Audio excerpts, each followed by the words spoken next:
justice for Ghost. I mean, like, how can you, like, not pet your dog or not pet your direwolf before you leave? I mean, did you not see how John just looks at Ghost and just kind of sees how fucked up he is? Like, justice for Ghost. He doesn't get a pet after all the things he's been through. I mean, at the same time, we really don't see all the things that Ghost goes through. He just kind of goes away after a while. He shows up in some of the episodes and that's it. Like, you never see him again. You saw him in The Long Night. You saw him at the Battle of Winterfell. But it's never indicated what he actually does in the battle. Other than that, he gets fucked up at the end of the episode. You don't even get a pet. He doesn't get one pet. I think every animal deserves a pet. I think it's very clear to me that John's some type of animal abuser. So now we have this Starbucks controversy. If you see at the bottom right corner, honestly, when I saw this episode, I didn't even notice the Starbucks coffee till someone mentioned it, so it was obviously not that big a deal. John, would it really kill you to lie once in a while? Like, your entire kingdom is at stake, you need to fight the Great War. But if I were John, I would wait until after the fact that Cersei was dealt with, and then I would have dealt with the fact of my lineage. He needs to be teamed up with Daenerys in order to take down Cersei, who's also a threat to the north. Yet John feels compelled to kind of fuck everything up at the end.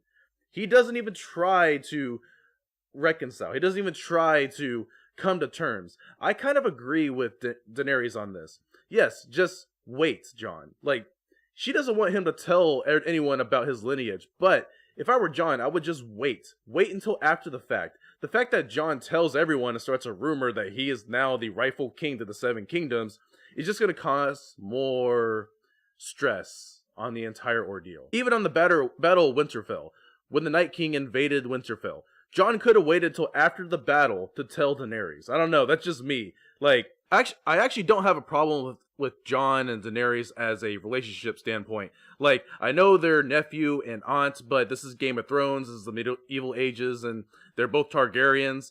But Varys does point out that John was raised in the north, so therefore they don't really do that with relatives. But since John is half Targaryen, that it might not really matter.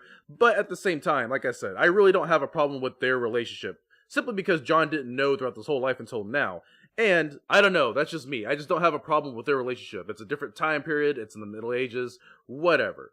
But, I just really think that maybe if John wanted to defeat Cersei, he's going about it the wrong way, by creating tension between her, him, and the North people, who Daenerys needs as allies.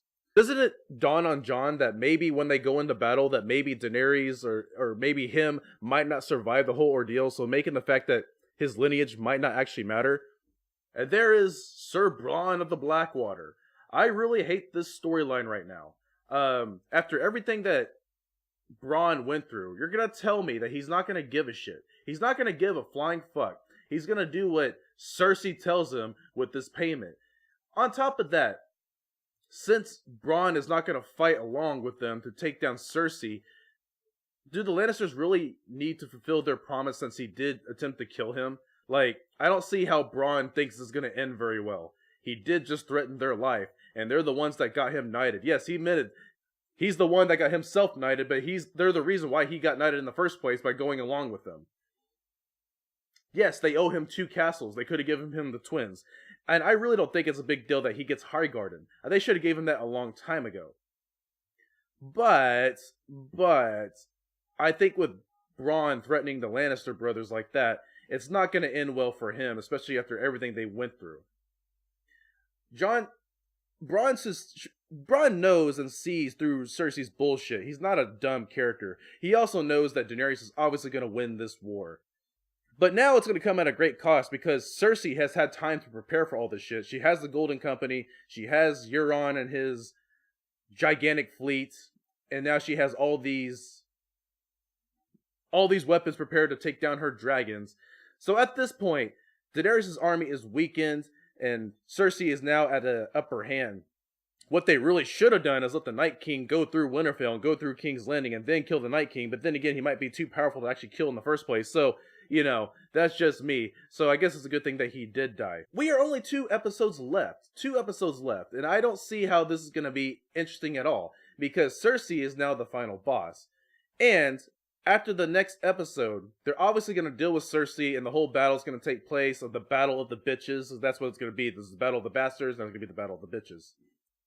After the next episodes, what's next? After the great battle between her and Cersei, what's next? Is the last episode of Game of Thrones just going to be nothing but talking, nothing but reconciliation, nothing but conclusions? I think that's what the last episode of Game of Thrones is going to be. It's going to be one long ending, kind of like Lord of the Rings, which I don't have a problem with. I don't really have a problem with that, because I do love the show, I do love these characters, but the conflict right now, I don't see the conflict really going anywhere. The conflict's not going anywhere. There's nothing interesting about it. Cersei being the final boss is not interesting. We all know that Jaime is going to kill Cersei. That's just the prophecy. And then there's Tyrion. I don't know why Cersei didn't just belt him with a bunch of arrows. Like, she was obviously going to kill them all anyway, so you could have just killed him. Maybe she's going to wait till after the fact, after she deals with Daenerys, then kill Tyrion. Also, is Jaime really that fucking dumb? Because she sent Bronn of the Blackwater to kill them both, and now they made a deal with Bronn, and now Jaime's going to go back to King's Landing to maybe help Cersei, but maybe kill her at the very end when he sees that he has no choice. But still, Jaime went from a very redeemable character to a character that's very dumb. Yes, I know he loves Cersei, but I think at this point, Jaime should see the light and realize, hey, this bitch is evil. She tried to kill me. She's going to try to kill millions of people. Whatever. But obviously, he's going to get to that point eventually. Overall, I really don't have that much of a problem with this episode. It doesn't bother me that much. But, like I said, it's just not as interesting. It's more of a meh. Like, Game of Thrones hasn't really been good since Season 4, and Season 5 and 7 and 6 are all just kind of meh. I did like Season 5 a little bit. Season 8, it is interesting. The first 2 episodes are interesting. This episode was at least somewhat decent, but I don't think that can really fix what happened in Episode 3. I just don't see the last 2 episodes really going anywhere. Justice for Ghost, everybody. Justice for Ghost. And justice for Starbucks.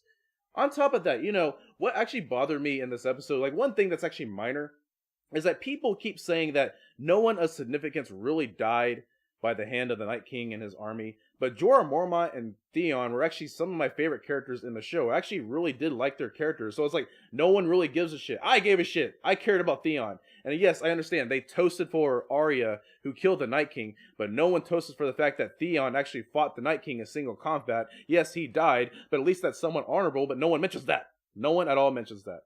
And then, oh my god, poor Tormund. Poor Tormund. Still, I enjoyed this episode. It wasn't too bad. I gave it about a 6 out of 5, I just don't really see the last 2 episodes really going anywhere. And like I said before, I just kind of lost interest in the show after the 3rd episode. I actually kind of lost interest in the show after maybe the 7th season in a way, even though it had some good moments, but still. George R.R. Martin just stated that they're in the works of 3 spin-offs of Game of Thrones, one of them being part of the Fire and Blood series, which I think no one gives a shit about.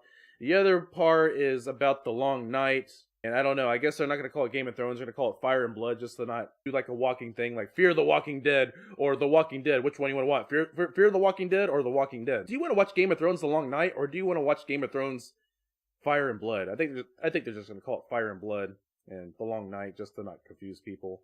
I think that would be a better idea.